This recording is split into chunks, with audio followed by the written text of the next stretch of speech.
नमस्कार साथियों। स्वतंत्रता संग्राम के अनकहे अनसुने वीरों को जानने पहचानने के इस क्रम में आज दूसरे शूरवीर से मिलते हैं। आपको याद होगा, कल मैंने आपसे कहा था कि आवश्यक नहीं कि प्रत्येक योद्धा के हाथ में अस्त्र शस्त्र दिखाई दे। हमारे आज के योद्धा के हाथ में क्या है जानते हैं? सोचिए सोचिए। हमारे आज के योद्धा के शस्त्र हैं चॉक और ब्लैकबोर्ड। जी हाँ, चटगांव जो आज बांग्लादेश में है, वहाँ क्रांति का बिगुल फूंकने वाले एक फॉर्मर स्कूल टीचर, जिन्हें प्यार से लोग मास्टरदा कहकर बुलाते थे, एक शिक्षक जिसने ब्रिटिश साम्राज्य की नींव हिला दी। उनका क्रांतिकारी मार्ग एक विशेष ऐतिहासिक निराशा से जन्मा था। 1920 के दशक के आरंभ में वे आईएनसी के सदस्य ही नहीं, आईएनसी चटगांव ब्रांच के अध्यक्ष भी थे। असहयोग आंदोलन में उन्होंने सक्रिय भूमिका भी निभाई थी।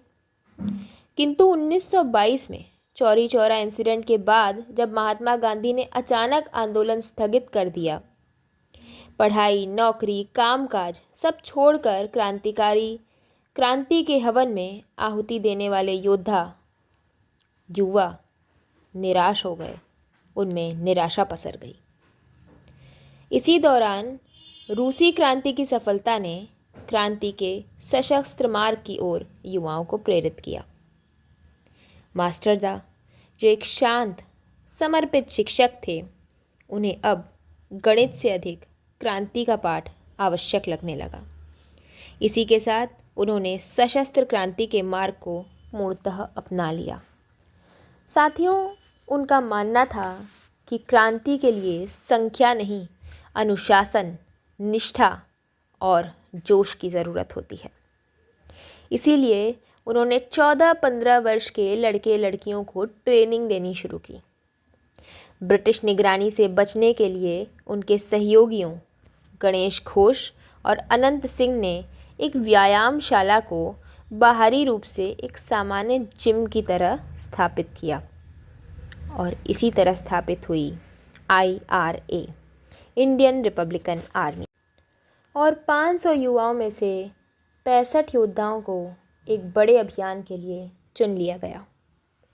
और फिर 18 अप्रैल 1930 को रात करीब 10 बजे चटगांव के 2 प्रमुख शस्त्रागारों, पुलिस लाइन और मुख्य सहायक शस्त्रागार पर दोहरी कार्रवाई शुरू की गई। बड़ी ही सूझबूझ और एकदम मेटिकुलसली प्लान किया गया मिशन था ये, जिसका पहला उद्देश्य पूरे शहर को अंग्रेज़ी सरकार से काटना था, यानी मिशन ब्लैकआउट। 65 युवा क्रांतिकारी IRA की वर्दी में बैज और रिस्ट बैंड्स पहने हुए थे, जिनसे निशाना साधने में मदद मिलती है। मुख्य हमले से पहले उनकी टुकड़ियों ने टेलीग्राफ लाइंस और ट्रांसपोर्ट नेटवर्क्स को ब्लॉक कर दिया। यहाँ तक कि उन्होंने रेलवे की पटरियों के फिश प्लेट्स भी उखाड़ दिए। कुछ ही घंटों में चटगांव शहर पूरी दुनिया से कट गया। ब्रिटिश सरकार इससे इतनी घबरा गई कि उन्होंने अपने स्थानीय अधिकारियों की सुरक्षा के लिए उन्हें एक जहाज़ पर बिठाकर दूर रवाना कर दिया। सोचिए, एक अध्यापक का इतना खौफ। अब इस छापे का प्रारंभिक चरण तो पूरी तरह सफल रहा। सूर्यसेन पुलिस लाइन पहुंचे, वहां भारतीय तिरंगा फहराया और एक अस्थायी सरकार की स्थापना की घोषणा कर दी। लेकिन इसके बाद एक विनाशकारी समस्या सामने आई। क्रांतिकारियों को वहां राइफल तो मिली, पर न तो वहां गोलियां थीं और न ही गोला बारूद। उन्हें पता चला कि इन्हें किसी और स्थान पर रखा गया है। अब 22 अप्रैल तक अंग्रेज़ों को अतिरिक्त सैन्य बल मिल गया। उन्होंने अतिरिक्त सैन्य बल जुटा लिया। इनमें ईस्टर्न फ्रंटियर राइफल्स और सूरमा वैली लाइट हाउस जैसी यूनिट्स शामिल थीं। उन्होंने सूर्यसेन और लगभग 60 क्रांतिकारियों को जलालाबाद की पहाड़ियों में घेर लिया। एक ओर यहाँ दर्जन युवा थे और एक ओर प्रशिक्षित सेना। इन दोनों के बीच युद्ध था। जहाँ एक तरफ मास्टरदा की सेना को 12 वीर खोने पड़े, वहीं लगभग 80 अंग्रेज़ों को मौत के घाट उतार दिया गया। सूर्यास्त तक अंग्रेज़ पीछे हट गए। लगभग 3 वर्षों तक उन्होंने जंगलों में छुपकर क्रांति को जगाए रखा, परंतु दुर्भाग्यवश 1933 में नेत्रसेन नामक उन्हीं के एक सहयोगी ने उनकी मुखबिरी कर दी और अंग्रेज़ों ने उन्हें गिरफ्तार कर लिया। फिर वही कहानी, परंतु इस बार एक क्रांतिकारी ने उनकी गिरफ्तारी का बदला लेने के लिए नेत्रसेन की पत्नी के सामने उसका सिर धड़ से अलग कर दिया। देश का साथ देते हुए उसकी पत्नी ने भी क्रांतिकारी का नाम नहीं बताया। फिर जो हुआ, उसने अमानवीयता की सारी हदें पार कर दी। अमानवीय यातनाओं की एक लंबी श्रृंखला प्रारंभ हुई। प्लास से नाखून उखाड़े गए, हथौड़े से एक एक दांत तोड़ा गया, आंखें निकाल ली गईं, हाथ पांव तोड़ दिए गए। फिर भी मुंह से दया की गुहार नहीं, वंदे मातरम का मर्मभेदी स्वर सुनाई दे रहा था। 1 वर्ष तक यह असहनीय यातनाएं चलती रहीं और जब अंग्रेज़ लाचार हो गए तब बेहोशी की हालत में, हाँ, बेहोशी की हालत में 12 जनवरी 1934 को उन्हें फांसी दे दी गई। उनकी मृत्यु के बाद भी अंग्रेज़ों का डर बना रहा, अतः उन्हें उनकी देह को एक लोहे के बक्से में बंद करके बंगाल की खाड़ी में फेंक दिया गया। फांसी के बाद उनकी देह को अंतिम संस्कार तक नसीब न हुआ। चलिए, वो तो अंग्रेज़ थे, उनसे क्या उम्मीद की जाए। हमने क्या किया? क्या हम उन्हें न्याय दे पाए? आज एक बार सच बताइएगा, सच सच बताइएगा, आप में से कितने लोग उनका नाम पहले जानते थे? उनके अंतिम शब्द क्या थे पता है? उन्होंने कहा, मौत मेरे दरवाजे पर दस्तक दे रही है और मैं तुम लोगों के लिए क्या छोड़े जा रहा हूँ। एक सपना, आज़ादी का सपना। 18 अप्रैल 1930 की तारीख कभी न भूलना। साथियों, ये थे उस वीर के अंतिम शब्द।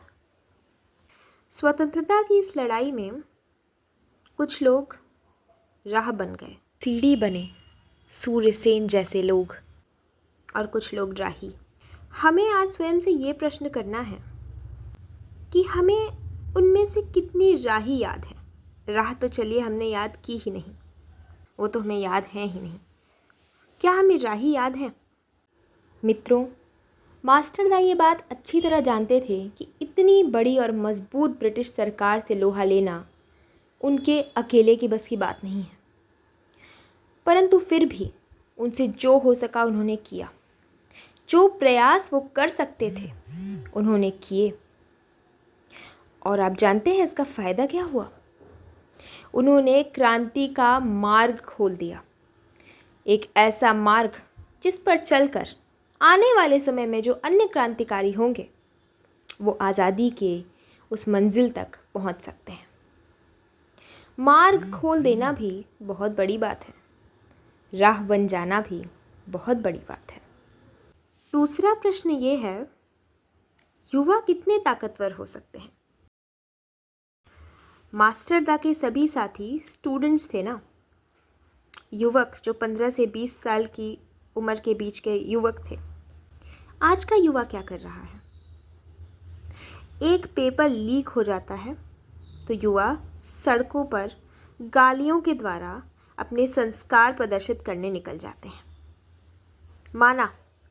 मैंने माना बहुत बड़ा इशू है पेपर लीक, पर प्रदर्शन करने का भी एक तरीका होता है, विरोध दर्ज कराने का भी एक तरीका होता है। या फिर संविधान, सेना, सरकार को गाली देना ठीक है? हमारा धर्म क्या है? हमारे कर्तव्य क्या है? मित्रों, क्रांति का जन्म कर्तव्य से होता है, अधिकार से नहीं। आज ये एक प्रश्न भी मेरे मन में आया है। आज हमें देश के शत्रुओं को जानने पहचानने की भी बहुत अधिक आवश्यकता है।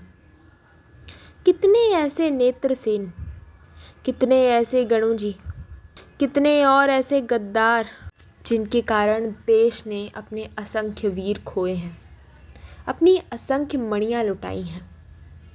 और कितने ही ऐसे और गद्दार हैं जिनके कारण देश अंदर से खोखला होता जा रहा है।